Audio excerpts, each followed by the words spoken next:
नमस्कार, मी धीरज मानमोडे. कृषीप्रधान टीव्हीमध्ये आपलं सर्वांचं मनपूर्वक स्वागत. पाहूया आजच्या काही विशेष घडामोडी. बुलढाणा जिल्ह्यातील मेकर तालुक्यात डोणगाव पोलीस स्टेशन अंतर्गत येत असलेले बेलगाव परिसरात गावठी दारूचे अवैध धंदे जोरात सुरू आहे. या अवैध धंद्यांना पोलिसांचा वरद हस्त असल्याची चर्चा परिसरात जोम धरत आहे.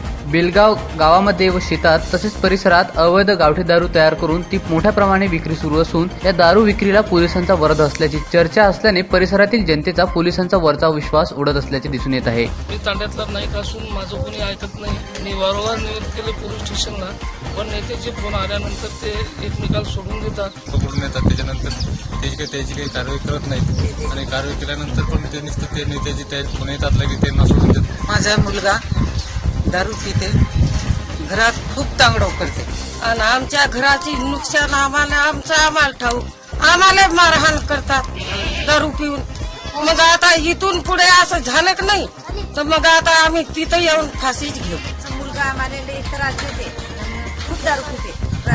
एक दोन मुलं आहेत आणि एक सून आणि एकच आई. त्याला घराच्या बाहेर काढून देते आणि साहेबीन झाली 3 एकरात मी साधारण साहेबीन भरली ती सारी दारू आल्या देऊ. पोलीस ठाण्यातील वाढत असलेला राजकीय हस्तक्षेप कमी करून सत्यासोबत असल्याचे पोलिसांना दाखवून देण्याची आज गरज आहे. Devidas खनपडे, bureau report, Krushipradhan TV, Dongaon. Koynanagar येथे निसर्गरम्य वातावरणात पत्रकार कार्यशाळा आयोजित करण्यात आली होती. यात राज्यभरातून पत्रकार संघटना पदाधिकारी उपस्थित होते. कार्यशाळेचे उद्घाटन विक्रमबाबा पाटणकर यांच्या हस्ते करण्यात आले. कार्यशाळेला शुभेच्छा देताना विक्रमबाबा यांनी कोयनानगर येथील अनेक समस्यांची माहिती पत्रकारांना दिली.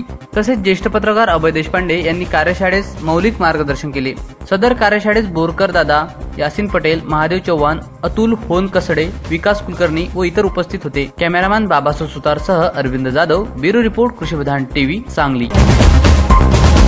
सांगलीमध्ये आंतरराष्ट्रीय फिल्म फेस्टिवलचे आयोजन करण्यात आले होते. या फेस्टिवलमध्ये 6 चित्रपट व 5 लघु चित्रपट दाखवण्यात आले. या महोत्सवाच्या माध्यमातून प्रदर्शित न झालेले परंतु सर्वोत्कृष्ट चित्रपट दाखविण्यात आले. सांगली फिल्म सोसायटी, शलाका, अखिल भारतीय मराठी चित्रपट महामंडळ आणि रोटरी क्लब ऑफ सांगली यांच्या संयुक्त विद्यमाने फिल्म फेस्टिवलचे आयोजन करण्यात आले होते. मात्र सांगली ही नाट्य पंढरी आहे. इथल्या स्थानिक कलाकारांना बोलावले नसल्याने त्यांनी नाराजी व्यक्त केली आहे. सांगलीमध्ये जेवढे म्हणून कलावंत आहेत त्यांच्यापर्यंत खरं तर हे पोचायला पाहिजे होतं. तर खऱ्या अर्थानं या चित्रपट महोत्सवाला एक वेगळं रूप आलं असं एक खऱ्या अर्थानं एक राष्ट्रीय पातळीवरचा महोत्सव असं म्हटलं गेलं असतं, पण तसं झालं नाही. हे आमचं दुर्दैव. या परिसरामध्ये त्या पंचकृषीतल्या कलावंत असतील, निर्माते असतील, दिग्दर्शक असतील, काही मोजकीच मंडळी उपस्थित राहिली, पण स्थानिक कलाकार आणि स्थानिक रसिक श्रोते यांनी जर उपस्थिती दिली असती तर हा महोत्सव अधिक मोठा झाला असता. शिवाजी महाराजांचे नाव घेऊन आणि रामभक्त सांगून सत्तेवर आलेल्या मुख्यमंत्र्यांनी दिलेले शब्द पाळावे, नाहीतर शिवभक्त रामभक्त नव्हे तर पाकिस्तानी घोषित करू, असे वक्तव्य अचलपूरचे आमदार बच्चू कडू यांनी बुलढाण्यात एका कार्यक्रमात पत्रकारांशी बोलत असताना केले. 2013 मध्ये दिंडीमध्ये 6,000 रुपये भाव मागितले. आता सीएम म्हणून तुम्ही 2,500 द्या. तर खरे देवेंद्र कोणते तुम्ही सांगा. ते खरे होते का हे खरे होते? आणि या सोयाबीनला भाव तर भेटलाच नाही.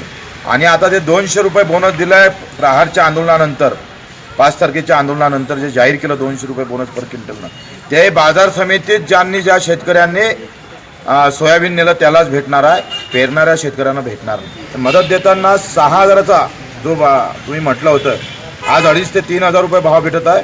3,000ची मदत पर क्विंटलला दिली पाहिजे. तुम्ही जर तुमचे शब्द आणि खरं राम भक्त असाल आणि छत्रपतीचा आशीर्वाद घेऊन आले असाल तर याला एकाही आम्ही पाहतो या वचनाला आपण पाळलं पाहिजे. नाहीतर आम्ही जाहीर करू का तुम्ही राम भक्त नाही आणि शिवाजी महाराजच्या महाराष्ट्रातले नाही, तुम्ही पाकिस्तानचे असं त्यांना जाहीर करावं लागेल. आणि यासोबत मोदीजींना निवडणुकीच्या पूर्वी दिलेलं वचन ते अजूनपर्यंत पूर्ण झालं नाही. 50% नफा धरून भाव काढू, स्वामीनाथन आयोगाची शिफारस मान्य करू, असं मोदीजींना सांगितलं होतं. ते पार विसरले आहे.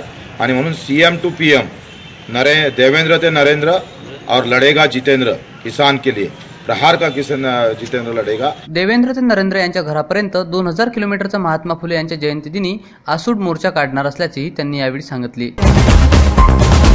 आता आपण पाहू शकता आपल्या बातम्या आपल्या मोबाईलवर. त्यासाठी कृषीप्रधान टीव्हीचे यूट्यूब चॅनल सबस्क्राईब करा. अधिक बातम्या व माहितीकरिता लाईक करा कृषीप्रधान टीव्हीचे फेसबुक पेज. पुन्हा भेटूया काही नवीन घडामोडीसह. तोपर्यंत नमस्कार.